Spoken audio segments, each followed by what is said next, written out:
नमस्कार। Welcome to the lecture series of economic सर्वे।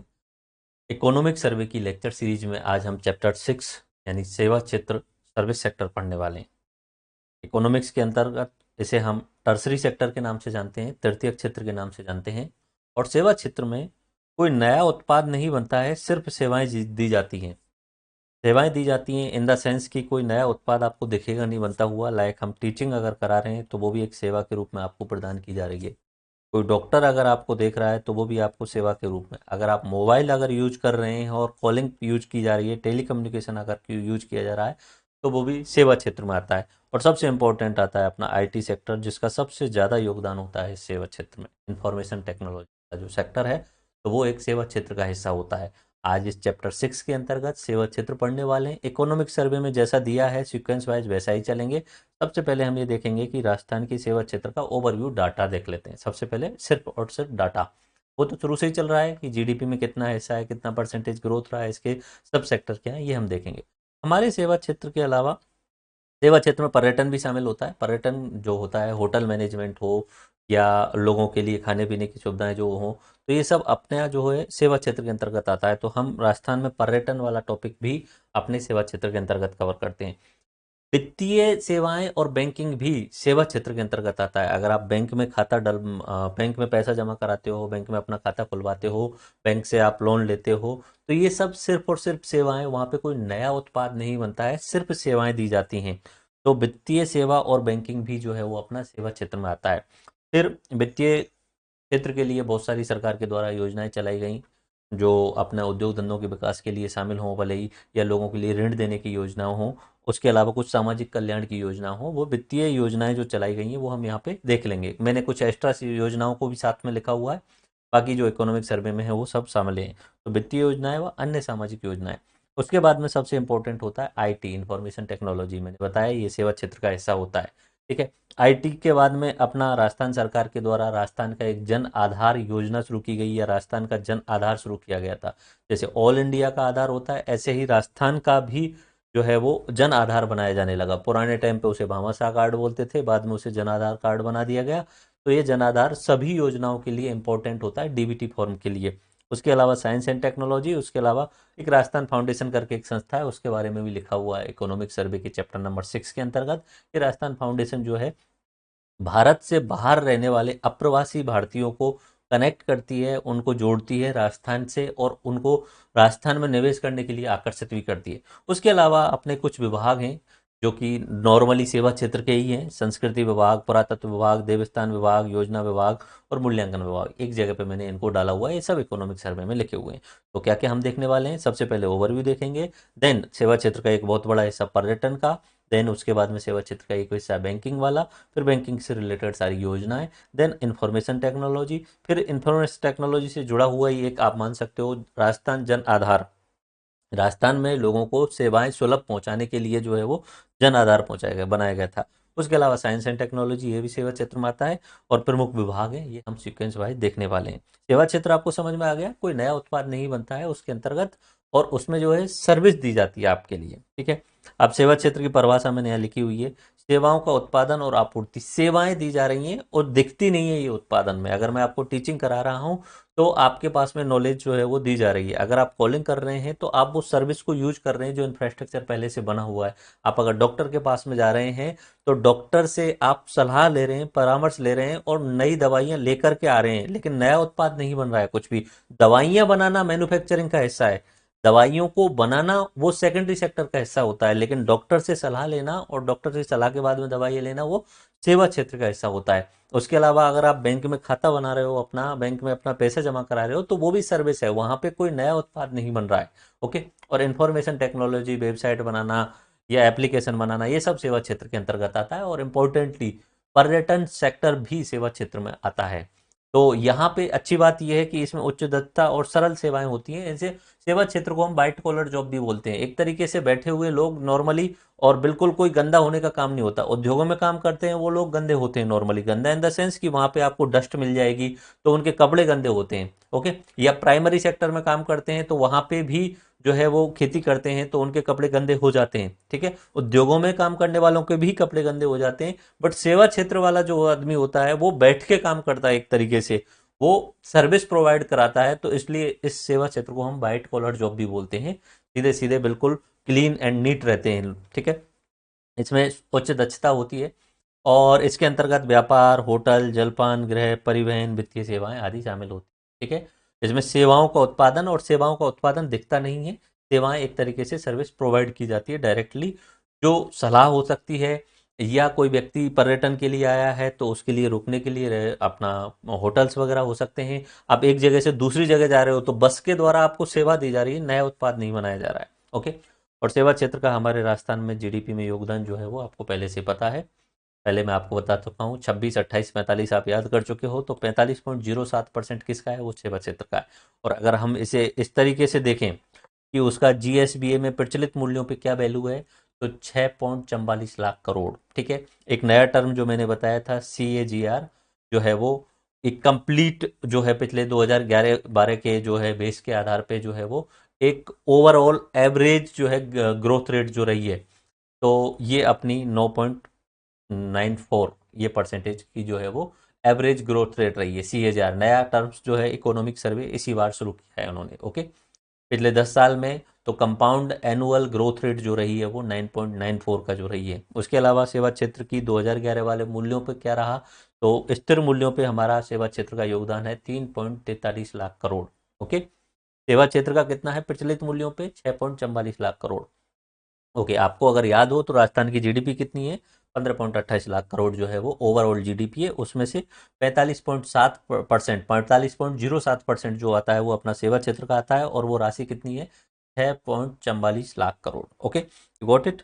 चलो अब हम बात करते हैं नेक्स्ट पॉइंट के रूप में, सेवा क्षेत्र के उप क्षेत्र कौन कौन से हैं, ठीक है। अब सेक्टर वाइज तो हमने देख लिया, अब उप क्षेत्र वाइज देख लीजिए।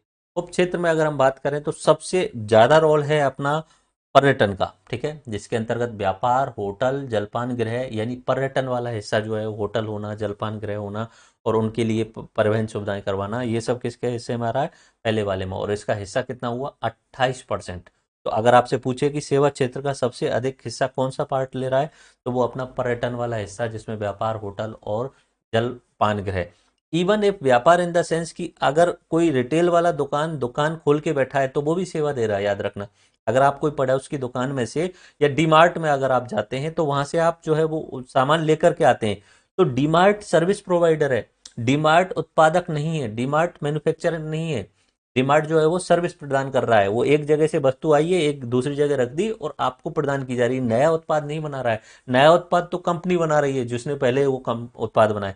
आप अगर कहीं पास में किसी दुकान से अगर कुछ सामान लेके आ रहे हो, तो जो पास वाला दुकानदार है वो भी सर्विस प्रोवाइडर है, वो भी आपका सेवा प्रदाता है। वो आपको दूसरी जगह से सामान लाके आपके आसपास में नज़दीक प्रोवाइड करा देता है, तो इसलिए व्यापार, होटल, जलपान गृह, ये हिस्सा भी उसके अंतर्गत 28% वाला आ गया।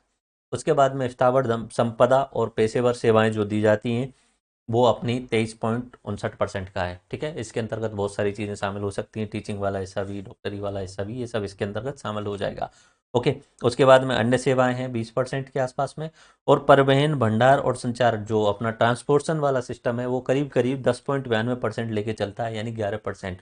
वित्तीय सेवाएं अपना 10% यानी 9.89%, और लोक प्रशासन की सेवाएं 6.93। तो आपको पता होना चाहिए की पॉइंट कौन कौन से रहे। राजस्थान की अर्थव्यवस्था में सेवा क्षेत्र का योगदान 45.07%। रिमाइंड करिए, राजस्थान की कुल जीडीपी में अपनी सेवा क्षेत्र का योगदान कितना है, 45.03%। ये 0.7%, ये प्रचलित कीमतों वाला हिस्सा सब बताया मैंने यहाँ पे। वैसे भी अगर आपको याद हो तो प्राथमिक क्षेत्र का 26 है, द्वितीय क्षेत्र का 28 है, एंड तृतीय क्षेत्र का कितना हो गया अपना, 45% का ये हो गया, ओके। अब हम बात कर रहे हैं कि कुल जीडीपी में अपना जीएसबीए या कुल जीडीपी में सेवा क्षेत्र का योगदान कितना है प्रचलित कीमतों पे, तो 6.44 लाख करोड़ का है। एंड स्थिर कीमतों पे कितना है, तो स्थिर कीमतों पे है 3.43 लाख करोड़ का। अगर हम कंपाउंड एनुअल ग्रोथ रेट देखें तो 9.94% की 2011-12 से लेके 2023-24 तक हर साल 9 पॉइंट एवरेज का बोला जा रहा है ये, ठीक है। कभी 15 भी रही होगी, कभी 7 भी रही होगी, लेकिन सबको एवरेज कर दिया तो करीब करीब 10% की ग्रोथ रेट रही है सेवा क्षेत्र में। इसलिए सेवा सेक्टर बढ़ता हुआ जा रहा है। सबसे अच्छी ग्रोथ रेट यहाँ पे देखने को मिलेगी आपको कंपाउंड ड्रॉप में, ओके। और फिर आपने बात की थी कि इसके जो उप क्षेत्र हैं वो कौन कौन से हैं। सबसे पहले तो हमने बात की व्यापार, व्यापार यानी कॉमर्स वाला, ट्रेड वाला हिस्सा, ठीक है, जो आपके पास में दुकानदार है या एक जगह से माल को उठा के दूसरी जगह पहुंचाने वाला व्यक्ति है, जो व्यापार कर रहा है वो हिस्सा। तो व्यापार, होटल और जलपान गृह, ठीक है, यानी अतिथि गृह एक तरीके से। तो ये सबसे इंपॉर्टेंट और सबसे ज्यादा हिस्सा ले जाते हैं 28% का। दूसरा आता है पेशावर सेवाएं और स्थावर संपदा, ये अपना 23.5% या 23.59% ले जाते हैं, 23% याद कर लीजिए। व्यापार, होटल, जलपान गृह अपना 28%, स्थावर संपदा और पेशेवर अपना 23%।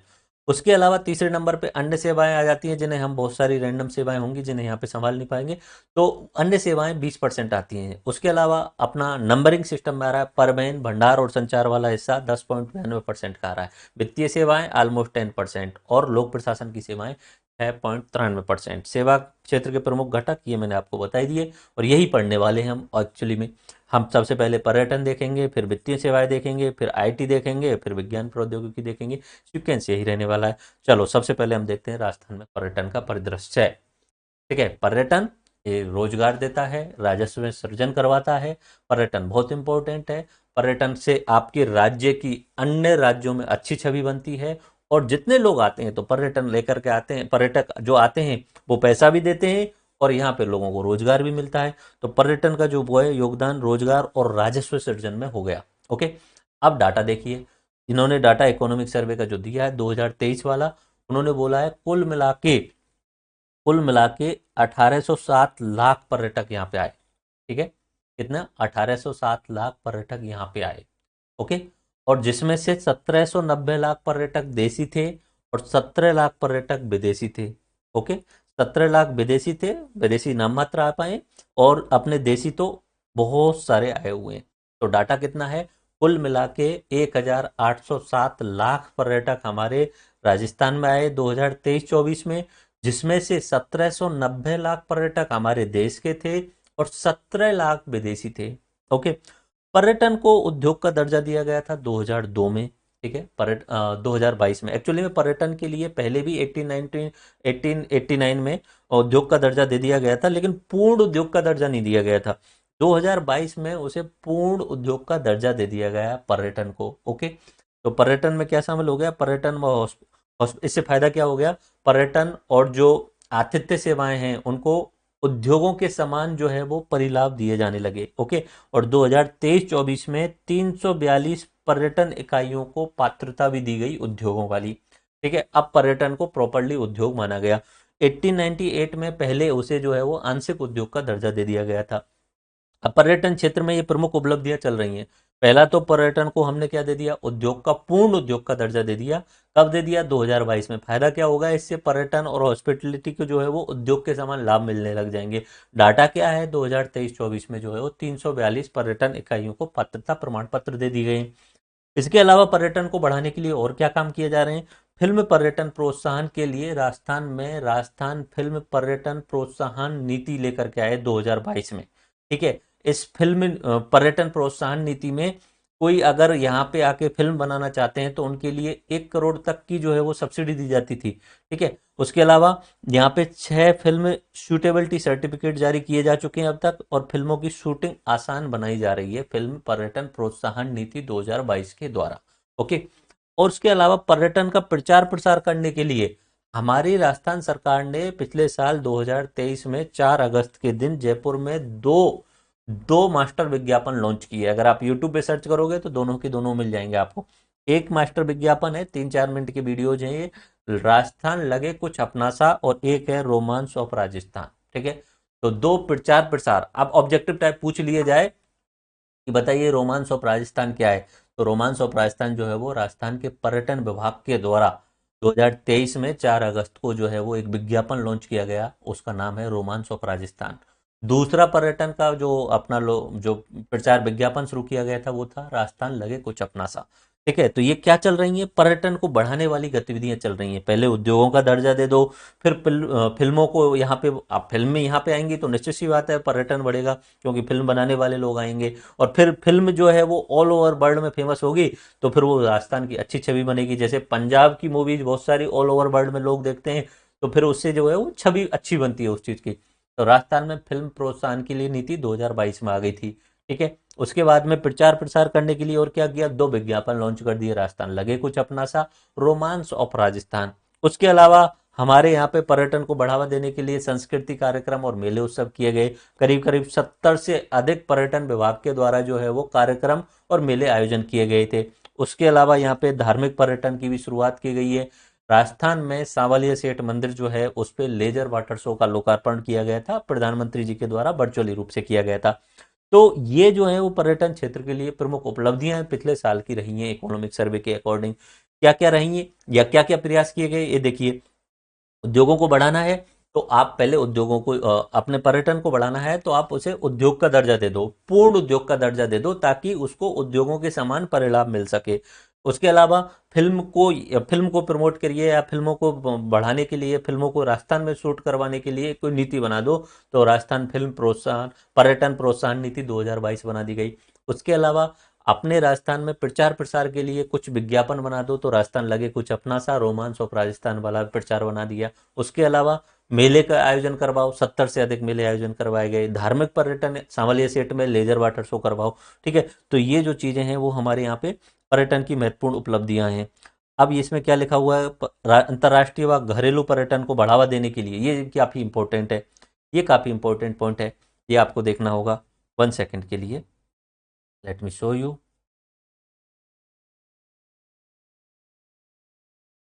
Just wait, there is some issue in screen. Let me clear it here.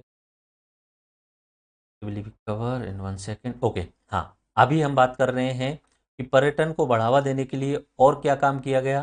तो पर्यटन को बढ़ावा देने के लिए यहाँ पे जो है वो दो जो है वो एक तो ग्रेट इंडियन ट्रेवल बाजार जो है वो लगाया गया, और एक राजस्थान डोमेस्टिक ट्रेवल मार्ट जो है वो लगाया गया। कहाँ कहाँ कब कब लगाए गए, एक तो लगाया गया था 23 से 25 अप्रैल 2023 में, ग्रेट इंडियन ट्रेवल बाजार GITB, और Rajasthan domestic travel mart RDTM। एक तो लगाया गया अपना 23 से 25 अप्रैल के बीच में ग्रेट इंडियन ट्रेवल बाजार, 14 से 16 जुलाई के बीच में अपना राजस्थान डोमेस्टिक ट्रेवल मार्ट। ठीक है, तो इस ग्रेट इंडियन ट्रेवल बाजार में क्या हुआ, 56 देशों के 283 विदेशी टूर ऑपरेटरों ने भागीदारी की थी। उसके अलावा RDTM में क्या हुआ, 200 प्रदर्शक और 175 घरेलू टूर ऑपरेटरों ने भागीदारी की थी। मतलब ये क्या है, हम अंतर्राष्ट्रीय और घरेलू पर्यटन को बढ़ावा देने के लिए हमने दो अलग अलग जो है वो बाजार लगाए, या मेले टाइप में लगाए, बड़े वाले मेले। तो एक था ग्रेट इंडियन ट्रेवल बाजार और एक था राजस्थान डोमेस्टिक ट्रेवल मार्ट। ठीक है, जिसमें बाहर के देशों के लोग आए। लाइक ग्रेट इंडियन ट्रेवल बाजार में 56 देशों के लोग आए थे, 283 विदेशी टूर ऑपरेटरों ने इसमें भागीदारी ली थी। ठीक है, तो ये सब क्या है, अपने पर्यटन को बढ़ावा देने के लिए। और एक सबसे इम्पोर्टेंटली पर्यटन में हमें कुछ अवार्ड्स मिले हैं, वो अवार्ड्स देखने हैं। ओके, एक्चुअली में देखने तो क्या है, याद करने हैं अवार्ड्स को। ओके, कैसे याद करेंगे, let me. Best decoration award मिला था हमारे राजस्थान को, और ये दिया गया था TTF कोलकाता के द्वारा 16 जुलाई 2023 में। अब इसमें ये याद नहीं रखना है किसके द्वारा दिया गया, कब दिया गया, बस इतना पता होना चाहिए राजस्थान को बेस्ट डेकोरेशन अवार्ड मिला है। उसके बाद में हमारे यहाँ पे culture tourism destination of award of the year 2023 का अवार्ड मिला है, किसके द्वारा, IITM बेंगलुरु के द्वारा। ठीक है, उसके बाद में best heritage destination of the year award मिला है ITM चेन्नई के द्वारा हमारे राजस्थान को। उसके अलावा बेस्ट डोमेस्टिक स्टेट का अवार्ड मिला है हमें, किसके द्वारा दिया गया है, Indian travel and tourism fair के द्वारा। और उसके अलावा favourite Indian state for road trips ये अवार्ड दिया गया है हमें, ये किसके द्वारा दिया गया है, कॉन्डे नास्ट रीडर्स ट्रैवल अवार्ड के द्वारा। ओके, और ये 2023 में हमें इतने सारे अवार्ड मिले हैं। चलो रिमाइंड करेंगे, अब याद करने का तो एक ही तरीका है, repeat again and again. Okay, सबसे पहले हमारे राजस्थान को बेस्ट डेकोरेशन अवार्ड किसके द्वारा दिया गया है, TTF कोलकाता के द्वारा दिया गया है। तो सबसे पहला अवार्ड कौन सा हो गया, बेस्ट डेकोरेशन अवार्ड। उसके बाद में IITM बेंगलुरु के द्वारा हमें कौन सा दिया गया है, cultural tourism destination of the year, सांस्कृतिक रूप से पर्यटन करने के लिए स्थल और साल भर का सबसे इंपॉर्टेंट ईयर के रूप में वो IITM के द्वारा cultural tourism destination of the year हमारे राजस्थान को अवार्ड दिया। Best heritage destination of the year, ये तो सबसे निश्चित सी बात है, राजस्थान ही हमेशा इसमें जीतने वाला होगा, क्योंकि हेरिटेज हमारा विरासत जो है वो हमारी बहुत समृद्ध है। तो best heritage destination of the year ये हमें IITM चेन्नई के द्वारा दिया गया है। तो कौन सा अवार्ड है, best heritage destination of the year. उसके अलावा बेस्ट डोमेस्टिक स्टेट जो है ये अवार्ड दिया गया है India travel and tourism fair के द्वारा। और favourite Indian state for road trips करने के लिए जाना चाहते हो तो कॉन्डे नास्ट रीडर्स ट्रेवल अवार्ड के द्वारा जो है वो हमें ये अवार्ड दिया गया है। तो कुल मिला के 5 अवार्ड हैं। लेट मी रिवाइज कंप्लीट पर्यटन को, अब हम पर्यटन को पूरा रिवाइज करने वाले हैं एक साथ में। ओके, पर्यटन सबसे इंपॉर्टेंट बात, पर्यटन हमारे लिए रोजगार देता है, इससे राजस्व का सृजन करवाता है। दूसरा, 2023 में 1807 लाख पर्यटक आए थे, जिसमें से 17 लाख विदेशी थे और 1790 लाख स्वदेशी पर्यटक थे। ओके, कितने आए थे, 1807 लाख जो आए थे, एंड उसमें से 17 लाख विदेशी थे और 1790 जो थे वो अपने स्वदेशी पर्यटक थे। उसके अलावा 2022 में अब क्या किया पर्यटन बढ़ाने के लिए, पर्यटन बढ़ाने के लिए हमने पहले उद्योगों का दर्जा दे दिया, पर्यटन को पूर्ण उद्योग का दर्जा दे दिया, जिससे पर्यटन को जो है वो उद्योगों के समान लाभ मिलने लगे। और हमने 2023-24 में 342 जो है वो प्रमाण पत्र दे दिए पर्यटन वाले क्षेत्र को, उद्योग वाले। ओके, उसके अलावा हमने फिल्मों को प्रोत्साहन करने के लिए एक नीति बना दी 2022 में, जिससे जो है वो फिल्मों की शूटिंग आसान हो गई एंड कुछ सब्सिडी भी दी जाने लगी राजस्थान सरकार के द्वारा। आइए राजस्थान में आप जो है वो फिल्म जो है वो शूट कीजिए, आपको सब्सिडी भी दी जाएगी, फिल्म के खर्चे का कुछ हिस्सा दिया जाएगा। उसके अलावा प्रचार प्रसार करने के लिए 2 उन्होंने जो है एड्स बनाए। कौन कौन से एड्स बनाए, राजस्थान लगे कुछ अपना सा, रोमांस ऑफ द राजस्थान। उसके अलावा 70 से ज्यादा मेले करवाए, सामालिया सेट में लेजर वाटर शो जो है वो शुरू करवाया। ठीक है, उसके अलावा 2 बड़े बड़े जो है वो उन्होंने बाजार लगाए या मार्ट लगाए, एक लगाया ग्रेट इंडियन ट्रेवल बाजार, एक लगाया domestic Rajasthan domestic travel mart, RDTM और GITV। इसमें देश के और विदेश के बहुत सारे लोगों ने उसमें भाग लिया, जिससे राजस्थान की जो हस्तशिल्प है या राजस्थान की जो वस्तुएं हैं वो फेमस हुई। तो पर्यटन विभाग के द्वारा 2 इंपॉर्टेंटली, ये पर्यटन विभाग के द्वारा किया गया, 2 इंपॉर्टेंटली ग्रेट इंडियन ट्रेवल बाजार और राजस्थान डोमेस्टिक ट्रेवल मार्ट, ये 2 जो है वो ट्रेवल मार्ट लगाए गए। ग्रेट इंडियन ट्रेवल बाजार में 56 देशों के इतने विदेशी टूर ऑपरेटरों ने भागीदारी की। और हमें इंपॉर्टेंटली 5 जगह के इंपॉर्टेंट अवार्ड्स मिले हैं जो हमारे इकोनॉमिक सर्वे में लिखे हुए हैं। 5 कौन कौन से हैं, एक तो है बेस्ट डेकोरेशन का अवार्ड मिला, दूसरा हमें मिला culture tourism destination of the year का अवार्ड, तीसरा हमें मिला best heritage destination of the year का अवार्ड, चौथा हमें मिला बेस्ट डोमेस्टिक स्टेट का अवार्ड, और 5वां हमें मिला favourite Indian state for road trips. ठीक है, ये हमें 5 अवार्ड मिले। तो ये हमारा पर्यटन विभाग जो है डिपार्टमेंट कंप्लीट हुआ। इकोनॉमिक सर्वे में काफ़ी बड़ा है, मैंने माइंड मैप के थ्रू कंप्लीट आपको कवर करा दिया, इससे बाहर पढ़ने की कोई ज़रूरत है नहीं। और उसके अलावा जो प्रमुख विभाग हमने एक जगह पे लिखे थे, उन प्रमुख विभागों को मैं आपके बारे में बता देता हूँ। उन्होंने लिखा हुआ है एक एक पेज में, मैंने उनमें से जो समरी हो सकती है वो यहाँ लिखी हुई है। ठीक है, एक्चुअली में हमारा एक संस्कृति विभाग है, संस्कृति विभाग के अंतर्गत जवाहर कला केंद्र काम करता है, JKK जयपुर में है ये।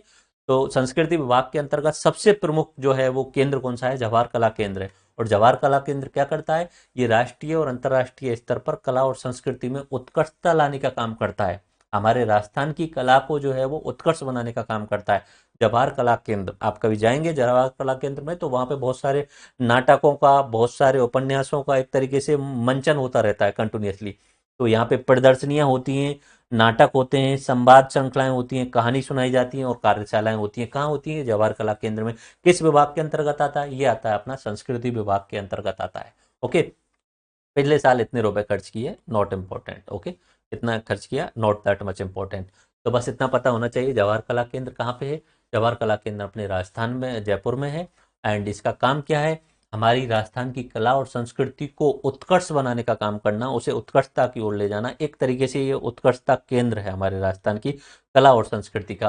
ठीक है, इसके अंतर्गत प्रदर्शनियां कराई जाती हैं, संवाद श्रृंखलाएं कराई जाती हैं, कहानियां सुनाई जाती हैं, कार्यशालाएं की जाती हैं, नाटक करवाए जाते हैं। सब किसके अंतर्गत होते हैं, जवाहर कला केंद्र के अंतर्गत होते हैं। उसके बाद एक विभाग और लिखा हुआ है इकोनॉमिक सर्वे के अंतर्गत, और दूसरा विभाग उन्होंने लिखा है वो अपना पुरातत्व एवं संग्रहालय विभाग है। ओके, पुरातत्व एवं संग्रहालय विभाग, ठीक है। अब ये क्या करता है, निश्चित सी बात है आपको पता चल रहा होगा, पुरातत्व की जो स्थल हैं उनके लिए एक संरक्षण प्रदान करना और उनमें कुछ चीजें जो निकली हैं उनको जो है वो संग्रहालय में संरक्षित करना। तो संस्कृति की धरोहर की खोज करना, संरक्षण करना और उनको लोगों को दिखाना, प्रदर्शन करना। इसके द्वारा कुछ जगहों के, जिलों के जो है वो अभी के लिए जीर्णोद्धार किए गए, that much not important. Phalodi किलों का जीर्णोद्धार करने का काम लगाया गया इनके द्वारा। ये पैसे थे कुछ, ठीक है, इतने पैसे लगा के, 9 करोड़ के आसपास पैसे लगा के उन्होंने कुछ जिलों किलों का, फिर फलौदी, सिवाना किला, फेरगढ़ किला, बालागढ़, सारवाड़ किला, इन सब का जो है वो जीर्णोद्धार करने का काम किया। और उसके अलावा कुछ कार्य चल रहे हैं, छनेरी पनेरी देवालय और खेतड़ी का किला। खेतड़ी का किला अपना झुंझुनू और छनेरी पनेरी देवालय आपको सर्च करना होगा एक बार, ठीक है, मुझे कंप्लीटली रिमाइंड नहीं आ रहा है, आप इसे सर्च कर लीजिए, ऑब्जेक्टिव टाइप के लिए इंपॉर्टेंट हो सकता है। आई थिंक झालावाड़ या बारा में से है छनेरी पनेरी देवालय। ओके, नाउ आते हैं हम देवस्थान विभाग। देवस्थान विभाग जो है वो एक इम्पोर्टेंट विभाग है जो राजस्थान के जो प्रमुख मंदिर हैं उन मंदिरों की देखरेख करने का काम करता है, प्रबंधन का काम करता है। तो देवस्थान विभाग के अंतर्गत 390 तो मंदिर डायरेक्टली आते हैं, प्रत्यक्ष प्रभार है, और 203 आत्मनिर्भर मंदिर हैं उनका भी प्रबंधन करता है। तो देवस्थान विभाग क्या कर रहा है, राजस्थान के वो मंदिर, उनका प्रबंधन, उसमें से 390 को तो डायरेक्ट वो मैनेज कर रहा है। उसके अलावा 203 ऐसे मंदिर हैं जो ऑटोनोमस हैं, लेकिन उनकी ऊपर से देखभाल करने का काम कौन कर रहा है, अपना देवस्थान विभाग कर रहा है। इसके अलावा ये काम तो इसने मंदिरों का प्रबंधन कर दिया, इसके अलावा इसके द्वारा कुछ योजनाएं चलाई जाती हैं। योजनाएं चलाई जाती हैं और वो योजनाएं, 3 योजनाएं प्रमुख, ठीक है। पहली योजना है वरिष्ठ नागरिक तीर्थ यात्रा योजना। तो इसमें धार्मिक स्थलों की मुक्त यात्रा करवाई जाती है रेल और हवाई मार्गों के द्वारा। तो वरिष्ठ नागरिकों को जो है वो भेजा जाता है कि आप जाइए, आप यात्रा करके आइए। 60+ के जो लोग होंगे उनको यात्रा कराई जाती है धार्मिक स्थलों की, ठीक है। नॉर्थ में भी भेजा जाता है, साउथ में भी भेजा जाता है, और रेल और हवाई मार्ग दोनों से जो है वो यात्रा कराई जाती है। आपने देखा होगा, फोटो आता है, सीएम साहब ने वरिष्ठ नागरिक तीर्थ योजना के अंतर्गत इतने लोगों को जो है वो साउथ की यात्रा में भेजा, दक्षिण के मंदिरों की यात्रा पे भेजा, या नेपाल तक के मंदिर की यात्राओं पे भेजा जाता है। तो वरिष्ठ तीर्थ नागरिक तीर्थ यात्रा। मोक्ष कलश योजना, ये कोविड के टाइम पे चलाई गई थी, ठीक है। जो गरीब व्यक्ति हैं उनके प्रिय कोई अगर व्यक्ति, गरीब व्यक्तियों के मृत कोई भी व्यक्ति है तो उसकी अस्थियों का विसर्जन करने के लिए राजस्थान से 2 लोग रोडवेज बस के द्वारा फ्री में जो है वो हरिद्वार जा सकते हैं अस्थि विसर्जन के लिए। इट वाज देवस्थान विभाग के द्वारा 2020 में शुरू की गई थी। इसका नाम है मोक्ष कलश योजना, ठीक है। ये कोरोना के टाइम पे शुरू की गई थी, अभी कंटिन्यूस हो गई है। अगर किसी की डेथ हो गई है तो उसके घर वाले के 2 सदस्य और हरिद्वार तक रोडवेज बस में फ्री जा सकते हैं। ओके, उसके अलावा एक और योजना है सिंधु दर्शन योजना। ये काफी इंपॉर्टेंट है। सिंधु दर्शन योजना, ये लद्दाख में स्थित सिंधु दर्शन तीर्थ की यात्रा के लिए जो है वो योजना चलाई गई है।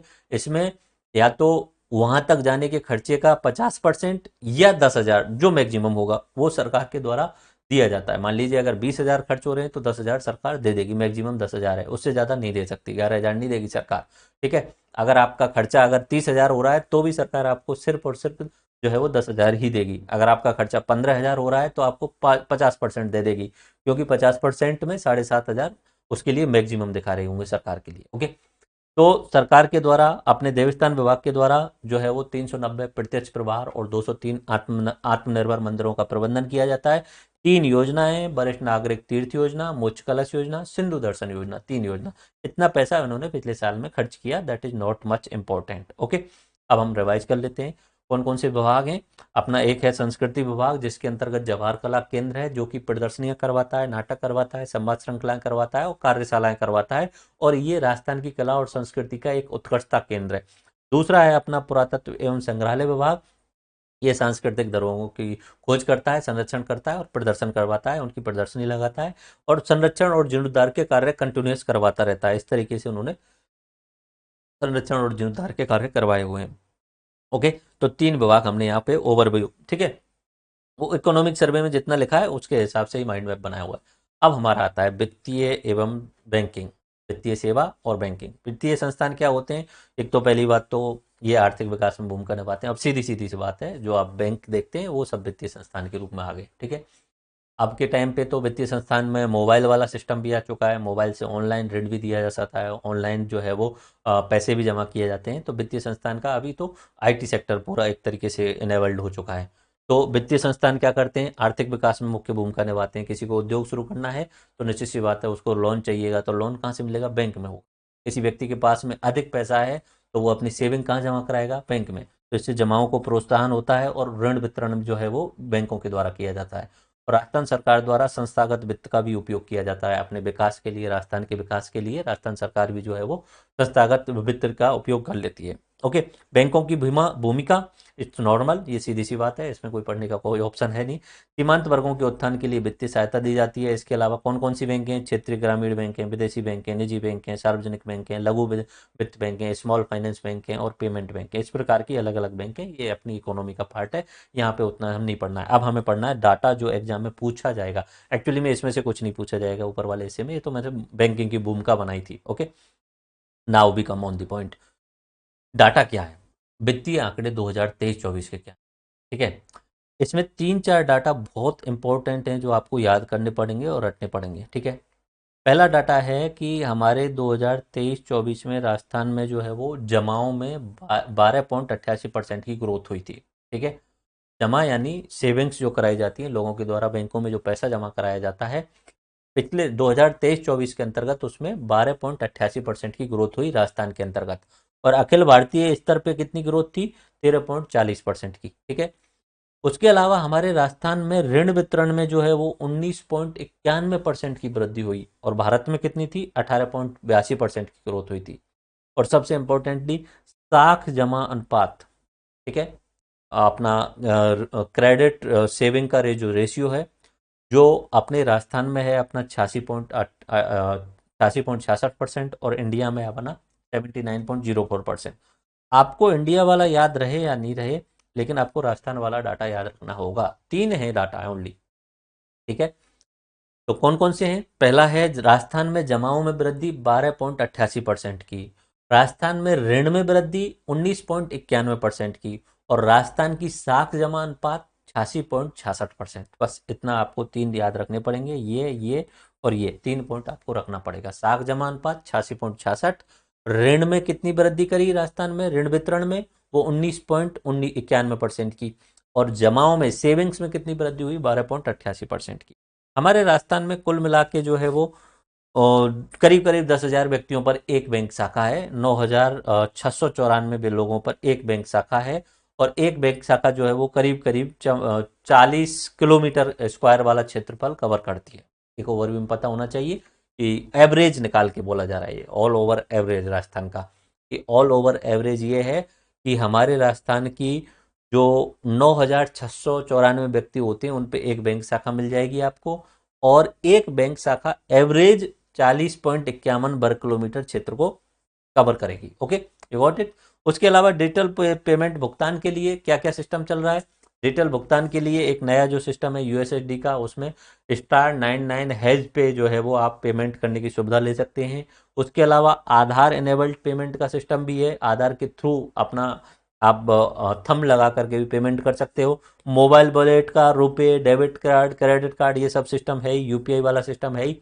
उसके अलावा हमारे यहाँ पे 80,000 प्लस जो है वो ई मित्र कियोस्क, ई मित्र वाले लोग हैं, और उनके साथ साथ में माइक्रो एटीएम वगैरह है। बस ये डाटा इतना याद पता होना चाहिए कि ई मित्र वाले कितने लोग हैं, तो वो 80,000 के आसपास में जो है वो ई मित्र हमारे राजस्थान में काम करते हैं, जिनके थ्रू आप पैसा जमा करा सकते हो, पैसा ले सकते हो, वो सारे काम किए जा सकते हैं डिजिटल भुगतान के लिए। तो डिजिटल पेमेंट अब इसमें से प्री में पूछे जाने का कोई चांस है नहीं कोई भी, but for return in exam के लिए आप ये याद रख सकते हो कि डिजिटल भुगतान की वृद्धि के लिए हमारी राजस्थान सरकार या केंद्र सरकार के द्वारा, सरकारों के द्वारा क्या क्या प्रयास किए जा रहे हैं। तो बोले आधार सक्षम भुगतान किया जाता है, मोबाइल वॉलेट की सुविधा जो है वो डिजिटल पेमेंट में बढ़ावा दे रही है। उसके अलावा RuPay card, debit card, credit card की सुविधा भी दी जा रही है। अपना यूनिफाइड पेमेंट इंटरफेस यूपीआई जो है उसके द्वारा विभिन्न ऐप्स के माध्यम से आप डायरेक्टली पेमेंट कर सकते हो ई मित्र पे जाके, जो कि हमारे राजस्थान में 80,000 से ज़्यादा ई मित्र हैं। उसके अलावा कुछ माइक्रो एटीएम भी हैं ई मित्र वाले जो हैं, वो सेल्फ कियोस्क भी हैं, तो उन पे जाके आप जो है वो पैसा जमा करा सकते हो, पैसा निकाल सकते हो। और इम्पोर्टेंटली अगर आपके पास में इंटरनेट सुविधा नहीं है तो *99# इस पे आप कॉल करके जो है वो अपना पेमेंट इनेबल्ड सिस्टम उपयोग कर सकते हो, पेमेंट के भुगतान कर सकते हो या पेमेंट एक्सेप्ट कर सकते हो। ठीक है। बैंक शाखाएं कितनी है? हमारे बैंक शाखा कितने लोगों पे है? तो 9694 लोगों पे एक बैंक शाखा है और एवरेज ऑल ओवर 40.5 वर्ग किलोमीटर में एक बैंक शाखा है। कितनी जमाओं में वृद्धि हुई? 12.88% की वृद्धि हुई। ऋण वितरण में कितनी वृद्धि हुई? 19.91% की वृद्धि हुई। साख जमा का रेशियो कितना है? 86.66% का रेशियो है। तो ये वित्तीय सेवा और बैंकिंग का डाटा है। अब वित्तीय योजनाएं हैं, कुछ योजना मैंने यहाँ पे लिखी हुई हैं, तो उन योजनाओं को देख लीजिए। सबसे पहले अपना आता है स्टार्टअप इंडिया। स्टार्टअप इंडिया 2016 में शुरू किया गया था। ठीक है। Startup and stand up. Startup stand up ये था कि हमारे इंडिया में जो नए स्टार्टअप हैं उनके लिए अनुकूल वातावरण देना, एंटरप्रेन्योरशिप को और इनोवेशन को बढ़ावा देना, ये सब किसकी योजना के तहत शुरू किया गया था? जनवरी 2016 में startup India and stand up India program के तहत शुरू किया गया था। इसमें बोला गया था कि आप जो है वो स्वयं प्रमाणन का अनुपालन कर सकते हो, सेल्फ सर्टिफिकेशन ले सकते हो अपने स्टार्टअप के लिए। 3 साल तक के लिए टैक्स में छूट दी गई स्टार्टअप इंडिया के तहत। आसान पेटेंट दाखिल कर सकते हो और सरकार फंडिंग भी करेगी। सबसे इंपॉर्टेंटली सरकार फंडिंग भी करेगी। वाह, बहुत अच्छी बात है। तो सबसे पहले इंपॉर्टेंट बात कि स्टार्टअप इंडिया और स्टैंड अप जो इंडिया प्रोग्राम है वो हमारा जनवरी 2016 में लॉन्च किया, क्योंकि स्टार्टअप्स के लिए अनुकूल वातावरण बनाना और उद्यमिता और नवाचार को बढ़ावा देना। क्या क्या फायदा दी? एक तो सेल्फ जो है सर्टिफिकेशन, 3 साल के लिए टैक्स में छूट, आसान पेटेंट और सरकार फंडिंग भी करेगी। बोले सरकार फंडिंग करेगी? बोले हाँ, सरकार फंडिंग करेगी। किस तरीके से? ये तो था स्टार्टअप इंडिया। और स्टैंड अप इंडिया इसका जो अगला हिस्सा है, जो SC ST के लिए एक साथ में आसपास में लॉन्च किया गया था। बोले फंडिंग करेगी सरकार। बोले कैसे फंडिंग करेगी? फंडिंग करने के लिए सरकार के द्वारा जो है वो मुद्रा योजना लाई गई। फंडिंग करने के लिए सरकार के द्वारा एक मुद्रा योजना लाई गई और इस मुद्रा योजना के अंतर्गत फंडिंग करने के लिए सरकार के द्वारा मुद्रा योजना लाई गई थी। 1 सेकंड के लिए वी हैव टू स्टॉप। हाँ, wait for 1 second, let me connect it again.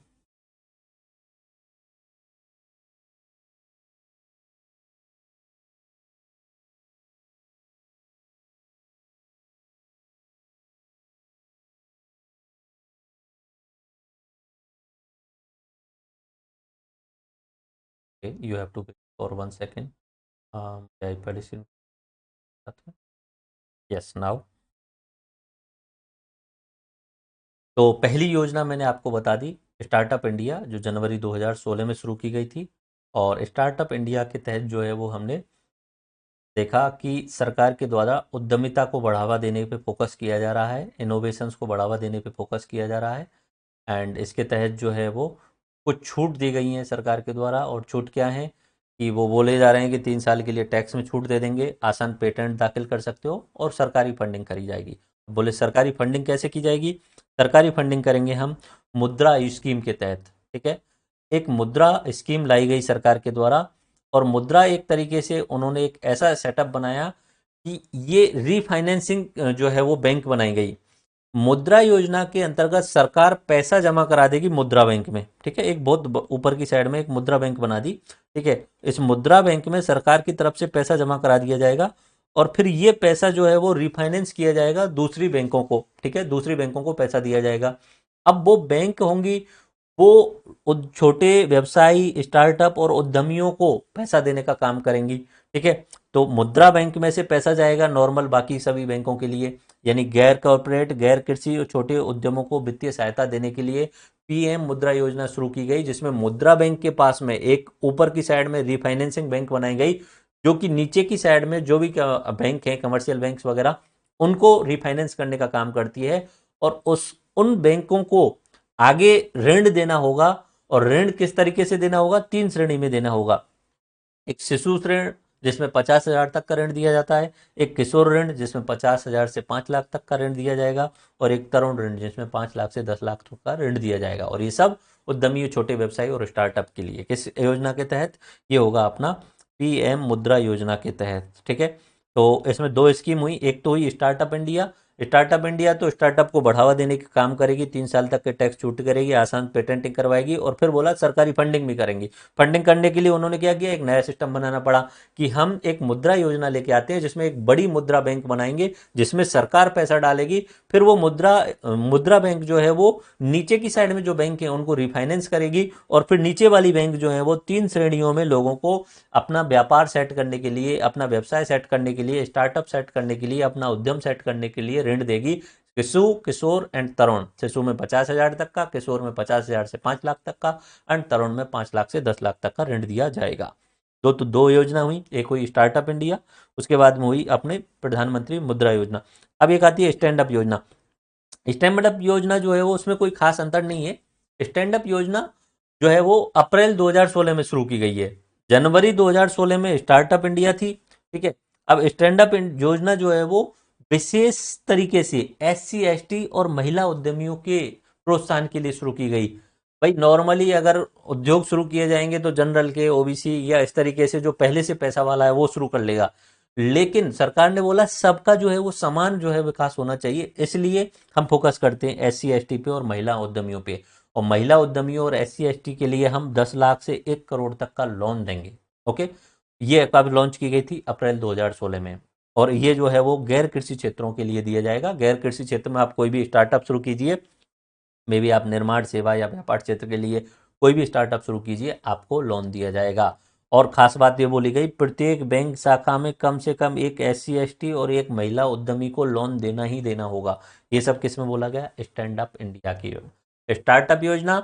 हम स्टार्टअप को बढ़ावा देने के लिए ऐसा एनवायरनमेंट बनाएंगे जिसमें सभी स्टार्टअप जो है वो ग्रोथ कर सकें, उनको टैक्स में छूट दी जाएगी, उनको पेटेंट आसान कर दिया जाएगा, सेल्फ सर्टिफिकेशन कर दिया जाएगा और उनको सरकारी फंडिंग की जाएगी। अब सरकारी फंडिंग करने के लिए PM मुद्रा योजना, PM मुद्रा योजना में एक बड़ी बैंक मुद्रा योजना, सरकार ने मुद्रा में पैसा डाला, अब ये मुद्रा वाले नीचे वाली बैंकों को पैसा दे रही है, ठीक है। अभी नीचे वाली बैंक जो है वो उद्यमियों को पैसा देंगे, शिशु, किशोर और तरुण वाली कैटेगरी के अंतर्गत। ओके, इस तरीके से पैसा देंगे। अब फिर सरकार ने बोला कि चलो ठीक है ये अच्छा हो रहा है, लेकिन इसमें SC ST और महिला पीछे नहीं छूट जाए, इसलिए इनके लिए स्टैंड अप इंडिया योजना लेकर के आ जाते हैं। 10 लाख से 1 करोड़ तक का लोन देंगे और हर बैंक को बोल दिया आपको कम से कम एक SC ST के लिए लोन देना ही है और एक महिला उद्यमी के लिए लोन देना है।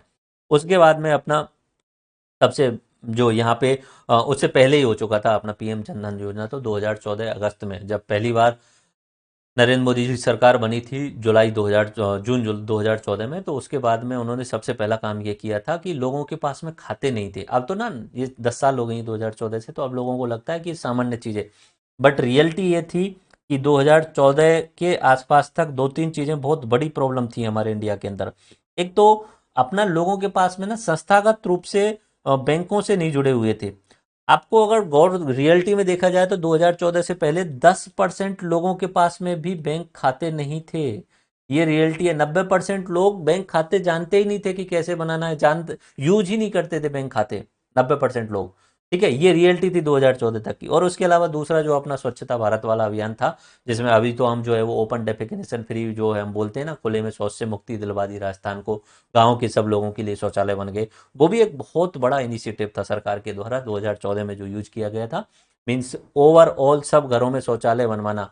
गांव में 99% लोग खुले में शौच करने जाते थे 2014 से पहले। बाद में ये जब सिस्टम आया तो अब की बाद में OFD वाला कॉन्सेप्ट भी आ गया है, ठीक है। तो बट सबसे इंपॉर्टेंट बात थी कि बैंक खाते ही नहीं लेते थे लोगों के।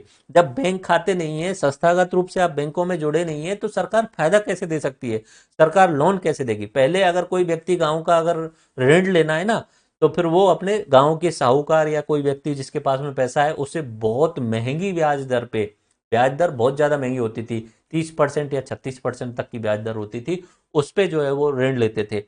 लेकिन बैंकिंग में जो ऋण मिलता है वो 8% पे, 10% पे, 6% पे भी मिल जाता है। तो संस्थागत जो है वो लोगों को जोड़ने के लिए बैंकिंग सिस्टम के तहत हमारे PM नरेंद्र मोदी जी के द्वारा पीएम जन धन योजना शुरू की गई थी। ये शुरू की गई थी अगस्त 2014 में। इसमें सभी घरों के लिए वित्तीय समावेशन की शुरुआत की गई थी। शून्य बैलेंस पे खाते खुलवाए गए थे। वो मिशन मोड पे था। शुरुआत में 1-2 साल तक तो सबके लिए जो है वो मिशन मोड पे घर घर जाके खाते खोले गए थे। और फिर ये खाते इसलिए खोले गए कि सरकार को अपनी योजनाओं का लाभ भी पहुंचाना है ना, डीबीटी के तहत। तो पहले खाते तो होने चाहिए, नहीं तो पहले क्या, जैसे मनरेगा का पैसा था, वो मनरेगा का पैसा कैश में दिया जाता था लोगों को, तो बीच में खाने वाले लोग बहुत ज्यादा होते थे। अब सरकार को मान लीजिए कि किसान जो योजना है, प्रधानमंत्री किसान योजना, उसके तहत अगर 2,000 रुपए की जो है वो बांटने, या पूरे साल भर के 6,000 रुपए देने हैं, तो वो 1 क्लिक पे सब लोगों के खाते में पहुंच जाते हैं। ठीक है। पहले ये बीच बीच वाले बिचौलिए काफी होते थे, तो उसके कारण जो है प्रॉब्लम होती। तो डायरेक्ट बेनिफिट ट्रांसफर के लिए सबसे इंपॉर्टेंट काम था खाते खुलवाना। ठीक है। इसमें बाद में ये सुविधा दे दी कि भाई 6 महीने बाद में 10,000 रुपए तक की ओवरड्राफ्ट सुविधा दे देते हैं हम, आप 10,000 रुपए और निकालो यहाँ पे। और सबसे इंपॉर्टेंट एक सुविधा और जोड़ दी कि अगर कोई दुर्घटना हो जाती है तो हम 2 लाख रुपए तक का दुर्घटना बीमा भी जोड़ देते हैं। किसके तहत? प्रधानमंत्री जन धन खाते के तहत, जो भी खाते आपने खुलवाए उनके लिए। ठीक है। ये बहुत बड़ा जो है वो इनिशिएटिव और बहुत बड़ा चेंज था। तो वित्तीय योजनाएं जो 4 इंपॉर्टेंटली हैं वो कौन कौन सी हैं? एक तो है अपनी स्टार्टअप योजना, जनवरी 2016 में अपना स्टार्टअप को बढ़ाने के लिए। दूसरी है अपनी मुद्रा योजना, जिसके साथ मुद्रा बैंक बनाई गई, जो शिशु के अंडर में अपनी बैंकों को जो पैसा देती थी, और वो बैंकें शिशु, किशोर और तरुण श्रेणी के अंतर्गत उद्योग धंधे डेवलप करने वाले लोगों को पैसा देते थे। देन आती है अपनी स्टैंड अप योजना कि भैया SC ST और महिला उद्यमी पीछे नहीं छूट जानी चाहिए, इनके लिए हमें लोन देना पड़ेगा, और बैंकों को जो है बोल दिया पक्का आपको करना पड़ेगा। और उन सबसे पहले ये काम कर लिया गया था 2014 में ही, सब लोगों के खाते खुलवा दिए गए थे। ओके। तो ये हुई अपनी प्रमुख योजनाएं बैंकिंग से रिलेटेड। और कुछ अन्य योजनाएं हैं जो हमारे राजस्थान के रिलेटेड काफ़ी इंपॉर्टेंट हैं, जैसे मुख्यमंत्री लघु उद्योग प्रोत्साहन योजना। ठीक है। ये आपने पहले भी पढ़ लिया होगा। लघु उद्योगों को प्रोत्साहन करने के लिए हमारे यहाँ पे मुख्यमंत्री जी के द्वारा जो लोन दिया जा रहा है उस पर सब्सिडी दी जाती है, वो आपने देख लिया था। ओके। उसके अलावा इंदिरा गांधी शहरी क्रेडिट योजना, ये जो है वो शहरी गरीबों के लिए वित्तीय सहायता देने का काम है। इसमें जो वो छोटे वेंडर्स होते हैं, या जो ठेला लगाते हैं, उन लोगों के लिए, छोटे उद्यमों के लिए आसान 50,000 रुपए तक का बिना ब्याज का ऋण दिया गया था। ओके। 50,000 रुपए तक का बिना ब्याज का ऋण। ठीक है। उसके बाद में मुख्यमंत्री विशेष योग्यजन एवं स्वरोजगार योजना, इसमें जो है वो अ, जो विशेष रूप से सक्षम व्यक्ति हैं, या फिजिकली हैंडीकैप्ड व्यक्ति हैं, उन सब के जो है वो वित्तीय सहायता दी जाती है। ठीक है। सब्सिडी वाले ऋण के साथ में। उसके अलावा और 2 योजनाएं और हैं। राष्ट्रीय ग्रामीण आजीविका मिशन, ये तो हमारा पहले भी हम पढ़ चुके होंगे। ठीक है। राष्ट्रीय ग्रामीण आजीविका मिशन, NRLM। ठीक है। ये 2011 में शुरू की गई थी, जो अपना सेल्फ हेल्प ग्रुप के साथ में जो है वो बढ़ावा देने का काम करती है, और लोगों को प्रशिक्षण देती है, कौशल विकास और क्रेडिट लिंक प्रोवाइड करवाती है। इससे जो है वो गरीबी उन्मूलन और सतत आजीविका का निर्माण किया जा सके। ठीक है। ये अपना राष्ट्रीय ग्रामीण आजीविका मिशन जून 2011 में शुरू हुई थी, सेल्फ हेल्प ग्रुप बनाने के लिए। फिर उन सेल्फ हेल्प ग्रुप में जो लोग जुड़े हैं उनको कुछ ना कुछ कार्य प्रशिक्षण दिया जाता है, ताकि उनका कौशल विकास हो सके, और फिर उन लोगों को ऋण देने की सुविधा भी उपलब्ध कराई जाती है। ये अपना राष्ट्रीय ग्रामीण आजीविका मिशन के तहत। एक है अपना राष्ट्रीय शहरी आजीविका, तो जो शहर ग्रामीण में था वही शहरी में लेवल पे हो जाएगा। शहरी गरीबों की आजीविका में सुधार करने के लिए स्वरोजगार कार्यक्रम, शहरी गरीबों के लिए क्षमता निर्माण व बेघर लोगों के लिए आश्रय देने का काम राष्ट्रीय शहरी आजीविका मिशन के तहत। उसके अलावा अपना दीनदयाल अंत्योदय योजना। ठीक है। अंत्योदय योजना ये एक तरीके से इन दोनों को जोड़ करके बनाई गई थी, पहली दो को, NRLM को और NULM को। मतलब राष्ट्रीय ग्रामीण आजीविका मिशन, राष्ट्रीय शहरी आजीविका मिशन, इन दोनों को जो है वो एकीकरण करके हमने क्या बना दिया, मोदी सरकार ने वो बना दिया अपना